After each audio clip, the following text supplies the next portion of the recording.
Hey everybody, welcome back to Almost Sideways, a place for movie conversation. My name is Adam, and I'm really excited for today's episode because we're not going to talk about movies or about a TV show that I just binge watched. I was a little late to the party on, and that is Amazon's The Boys.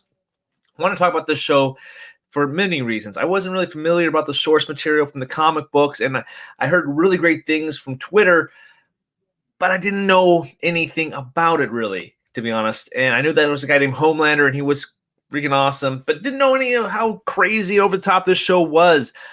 Finally caught up, finally binge watched this awesome show, all 2 seasons, and I'm going to talk about it, but I'm going to be ranking every member of the 7 that appears in the show because I can talk about their characters a little bit more and why I like them. So we're going to rank them from my least favorite to my favorite character in the 7. Now, I counted about 9 members that have joined the group, have maybe left the group, come back, whatever the case may be. There's 2 members that I do know that, after doing some research, that appeared in the comics as part of the group, the 7, and that is Jack from Jupiter and Mr. Marathon. Mr. Marathon was mentioned, however, in the show, but I will not be ranking him in this episode here because didn't see him on the show itself. So let me know what you guys think of this list. Let me know your list in the comments section down below, and hit that subscribe button for more conversation, and I would love for you to join it as well. Anyway, kicking off our list at the bottom at number 9, and that is Lamplighter. Simple fact is Lamplighter was in the fewest amount of shows. He had a minor impact in it. I do like how they brought in Shawn Ashmore to play this character as a kind of like a wink and a nod to X-Men fans, because you might know him as Iceman from those films, those Bryan Singer era of X-Men. But anyway, Lamplighter, very kind of cool guy. He's a pyro guy, and I do like how they brought him in there, and they kind of always alluded to him as a Lamplighter, this guy who kind of is off doing his own thing or possibly dead, but actually it's not. He's there, and he really just didn't have much to do in this one. I guess he did kind of move the plot forward after he committed, his death in one of the episodes here. They're trying to break out Starlight from the tower, but Lamplighter overall though, interesting concept. I wish that he would have maybe done more with him. Maybe they show more flashbacks. And maybe he was better fleshed out in the comics. But for now, he's my least favorite out of the group. There was some potential with him, though. Number 8, Translucent. It has to be on my list. He might be in this room right now. Who knows? But Translucent, for me, obviously, he got this great kickoff in the very first couple episodes of the show. Not in it that much either. But he went out with a bang for sure. Translucent definitely is kind of a pervy character that we didn't really know too much about, but everybody was really looking for. And being a guy who was invisible or can turn invisible, there's a lot of potential you could do with him. So they were kind of drug out his death or his eventual death for as long as they could, even though we, as a viewer, knew that he died. I think the reason I'm putting him slightly above Lamplighter is that he drove the plot a lot further along than Lamplighter in that first season. So Translucent just gets a slight nod here. Didn't really know too much about him. I think actually at the funeral they revealed like he was a father. So I think I guess him just a slight edge over Lamplighter. Number 7 on my list, surprisingly, I'm gonna go with A-Train. Now A-Train for me was the guy that got our first big impact into the show for me. And I just basically went, WTF, what just happened? That is, what are we in for? I told my wife. And A-Train, not the greatest. He's kind of a junky character, addicted to Compound V. And he is basically the douchebag version of the Flash. Now, I'm not the biggest The Flash fan from the Justice League, like comics or anything like that for DC Comics. But A-Train is kind of an interesting character. There's more depth with him in season 2 here, especially when he kind of teases joining the church, but then gets back in, reinstated with the 7 near the end of season 2. And A-Train, for me, can't really move up really too much because I think the other characters are fleshed out a lot more. Now, number 6 is I have Stormfront. Now, Stormfront could be higher. However, there was something about her that I knew that she was totally different, but there was a kind of a different layer that she was hiding behind, and didn't really know what to think about her. Obviously, she is one of the bigger villains in the show, and especially the relationship with Homelander is very intriguing and very interesting. Now, obviously, how it gets it off in season 2, at least I'm assuming she's dead. But Stormfront was a really crazy character. There's a lot that she was able to do. So definitely menacing character into this second season. And it was really a joy to see this actress bring this character to life, because you were kind of being led to believe that she was one thing, and then all of a sudden this big reveal happened, and she's actually this other like evil villain. This character who's been alive for so many years and part of a certain party of people, group of people that we're not going to talk about on this episode here. So Stormfront gets an edge, and yeah, she's cool. She probably could be higher a little bit on my list. But my number 5 pick is The Deep. Now, if you would have asked me a couple weeks ago when I first watched the episodes, where would The Deep rank? I'd probably say near the bottom. I did not like his character whatsoever. He was definitely the most disgusting, despicable character on the show before I realized about Homelander. But Homelander does it so much better. We'll talk about that later. But The Deep, for me, I think he gets really fleshed out and actually becomes a very interesting character. And I like how kind of karma is a bitch and gets back at him.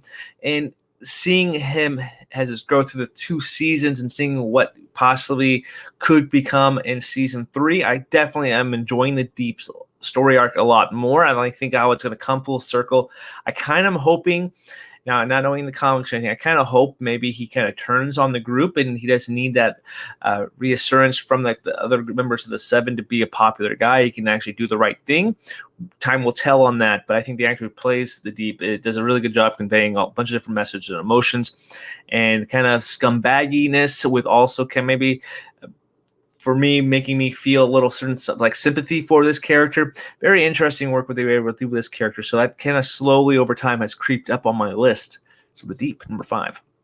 Number 4 for me, probably a shock that maybe she's a spot too low, but that's Queen Maeve. Now, Queen Maeve was always that character who's kind of the knockoff of Wonder Woman, to be honest. However, I'm not drawn to her as much. I want to know this character, and I know there's a lot of layers being peeled back and revealed slowly over time in season 2 that I do like. However, there's 2 seasons of this show, and I feel like out of all of the members of the 7, she has the least amount of stuff to do here. Granted, she has more speaking lines than a character like Black Noir. But Queen Maeve, man, I want to see more from her. Give her more stuff to do, I think. I hopefully that she has that in the comics, and it kind of makes me interested to read the comics to be able to watch what they do with her, that character. But right now, Queen Maeve can't really move up. Hopefully season 3 kind of pushes her more in the forefront, especially with what happened near the end of season 2. I was really hyped when she appeared in a fight sequence, and I really liked that. So I want more of that. She can definitely get me hyped and get me excited for when she is on screen. I just want to see more, push her more on the show for me.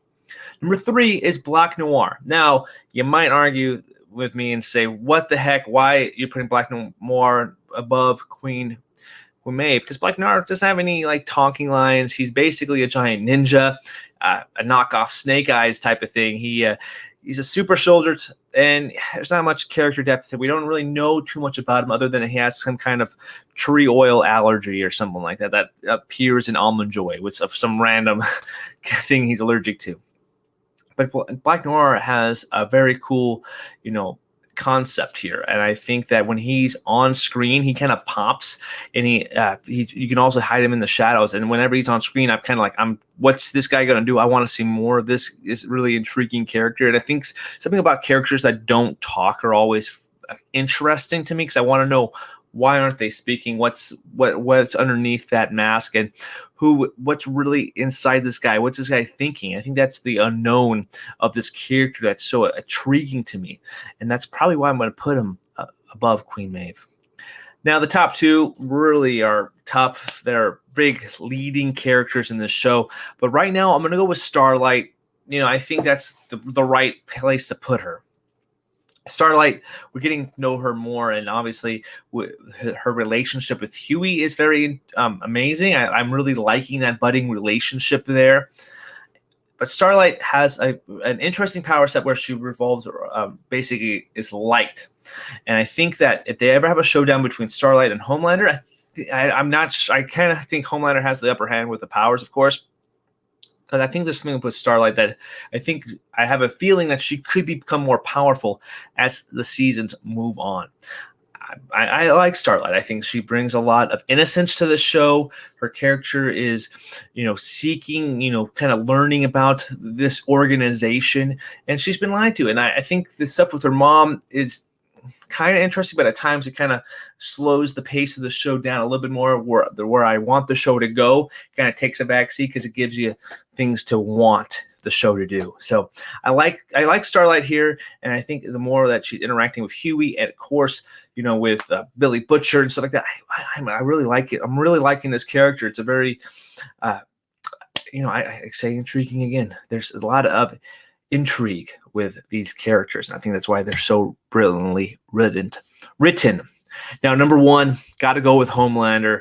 Homelander is this guy that I have said this on Twitter, that he is probably the most, one of those villains that I just want to know more about. I can't help but, be kind of disturbed by what he's doing on screen. If he's killing somebody, he's singing a line, he's drinking some milk, really disturbing stuff that he does. But it's so brilliant. I am captivated when this guy's on screen. Every time a little smile appears on his face, I start smiling. I'm like, this guy is nuts. He's having a mental breakdown on screen, but I'm loving every minute of it. This guy is definitely the jerk Superman character. And I didn't even see that turn coming when I was first watching it. Seeing him as the first couple episodes, and then the very end of episode 1, what he did, this big kill that he did, I was just like, what the heck is happening? What is this show? Amazing that they were able to do these things in comics and give us these superheroes, but twist this genre on its head. And Homelander definitely does that. And I'm on the Homelander high. Who's the real heroes, guys? You are the real heroes. And man, Homelander is a great character. This show is full of great characters, and Homelander is the easy number one for me. I'm looking forward to seeing what he does next, because there's a lot of things that I think they could go, and I want to just see them explore even more. I also, last quick little thing about Homelander, I love how he's clearly the super being. He's the strongest person in the entire world, but he's so sensitive and fragile at the same time. He needs that constant gratification from other people to make him feel strong, even though he's mentally tough and strong himself. He can basically rip the whole entire world apart, but if somebody's not there to love him, he's a miserable mess. That's his kryptonite, somebody not caring about him. And his weird relationship with his son and his creator, who he likes her milk, really weird stuff, but also very just captivating. I love Homelander a lot. Anyway, that's my quick ranking of all, I believe, 9 members of the 7 that appeared on the TV show. Let me know in the comment section what your ranking is of all of the members from the 7, or what's your top 5. Either way, let me know in the comment section down below. Let's talk about the boys. What is your favorite parts, and are you excited for season 3? I know I am. Anyway, guys, my name is Adam of Almost Sideways, a place for movie conversation. If you guys like this episode, make sure you guys check out our podcast streaming on Spotify, Pandora, Stitcher, and Apple. The links are in the show notes right now. Check it out, and we'll see you later. You guys are the real heroes. Thank